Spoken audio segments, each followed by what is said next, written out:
Digital India के इस ज़माने में सबसे ज़्यादा जो डिजिटल इंडिया के साथ-साथ डिजिटल अपराध भी बढ़े हैं, साइबर अपराध भी बढ़े हैं।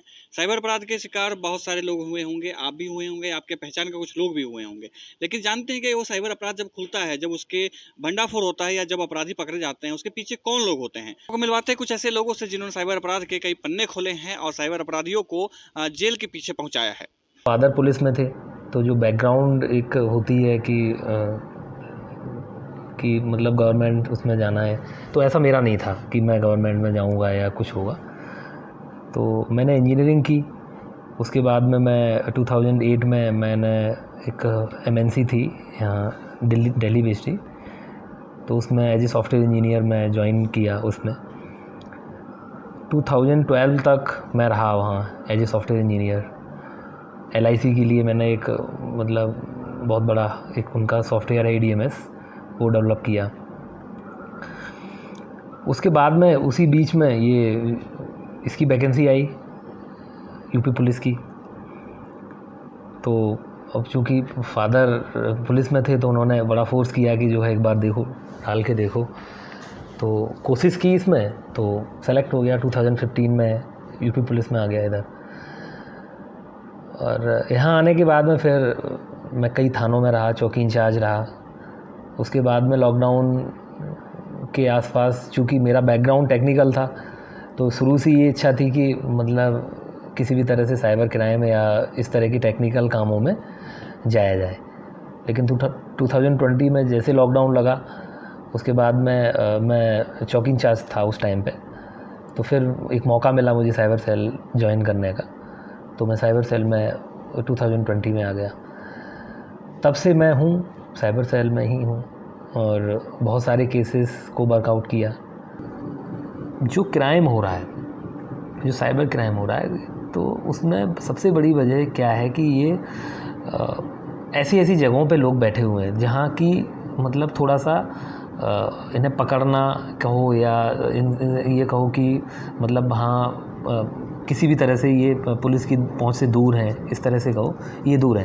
क्योंकि है क्या है इसमें कि दिल्ली वालों, नोएडा वालों को या दिल्ली NCR वाले लोगों को जो लोग ठग रहे हैं या इन लोगों के साथ जो अपराध हो रहा है, वो बहुत ही दूर बैठे हुए हैं। चाहे वो जामताड़ा मान लो, चाहे वो कोलकाता मान लो, तो और वो भी सारी ऐसी जगह हैं कि जो थोड़ा सा इंटीरियर ऐसा है कि वहाँ या तो ट्रेस नहीं हो पाते हैं, या वो इस तरह के लोग हैं कि वो अपनी मतलब जो है उनका नाम कुछ और है और जो है उन्होंने कुछ अपना जो पब्लिक में नाम है कुछ और बना रखा है, डॉक्यूमेंट फॉर्ज कर रखे हैं। तो सबसे बड़ी वजह ये है कि तो चूँकि जो क्राइम जिस हिसाब से हो रहा है उस हिसाब से अपराधी तो पकड़े जा रहे हैं, लेकिन सारे नहीं पकड़े जा रहे हैं। आजकल जो है वो क्रिप्टो करेंसी का बहुत सारा आया है। क्रिप्टो करेंसी के नाम पर ठगा जा रहा है, तो उसमें कुछ एंगल्स जो है ना वो बाहर के भी आए हैं, उस पर काम करा जा रहा है अभी। अपराधी जो है ना वो छद्म भेष में होता है। कंप्लेनेंट को बोलता है कि मैं जो है वो फ़लाँ कंपनी से बोल रहा हूँ, जबकि वो उस कंपनी से नहीं होता है। तो हमें उसका असली रूप निकालना, असली उसका नाम निकालना, तो परेशानियाँ तो होती हैं, लेकिन हम एंड ऑफ द डे हम पकड़ लेते हैं उन्हें। साइबर क्राइम में बचाव ही एक उपाय है। सबसे ज़रूरी यही है कि अगर आपके साथ पहले तो ना हो, और न होने का सिर्फ़ और सिर्फ एक ही तरीका है कि आपको किसी भी तरह का कोई झांसा है, एक नहीं 50 तरह के साइबर क्राइम हो रहे हैं। आप OLX पे कुछ बेचने चले गए, आप जा रहे हो बेचने, लेकिन आपके उल्टे पैसे जा रहे हैं। आप जो है ना वो आप किसी भी बैंक का आपको KYC करानी है, तो बैंक जो है ना ऑनलाइन KYC कराने की सुविधा देता ज़रूर है, लेकिन उसके अपनी जो ओरिजिनल वेबसाइट है वहाँ से देता है वो, या आपको बैंक जाके देना पड़ेगा। आपको कभी इस तरह का नहीं आपसे OTP मांगे या कभी इस तरह की चीज़ नहीं करेगा बैंक।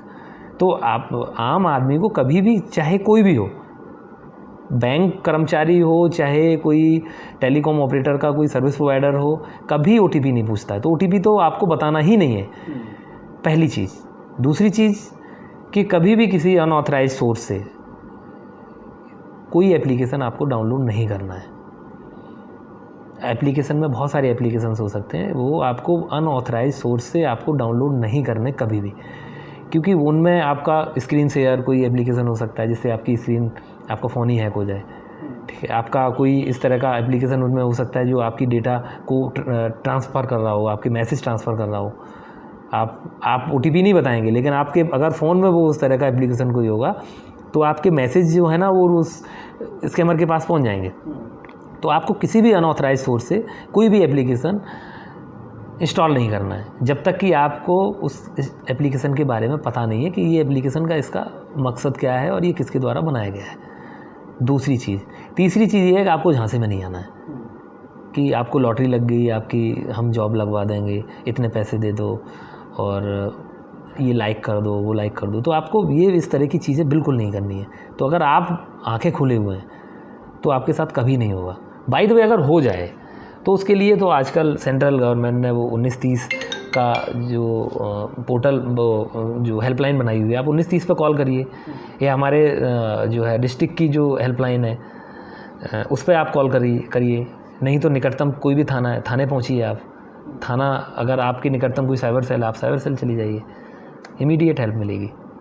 तो सुना आपने किस तरीके से सनत कुमार पहले एक इंजीनियरिंग के छात्र थे और इंजीनियरिंग करने के बाद में उन्होंने पुलिस को ज्वाइन किया, और जब से पुलिस को उन्होंने ज्वाइन किया है तब से नोएडा पुलिस में रहते हुए उन्होंने साइबर क्राइम के कई लोगों को जेल के पीछे पहुंचाया है। कई नाइजीरियन गैंग होते हैं जो उनका खास विशेष तरीके से जो अपराध करने का तरीका होता है उसको भी उन्होंने खोला है। आप देख रहे थे न्यूज़ 18 नोएडा के लिए आदित्य कुमार की रिपोर्ट।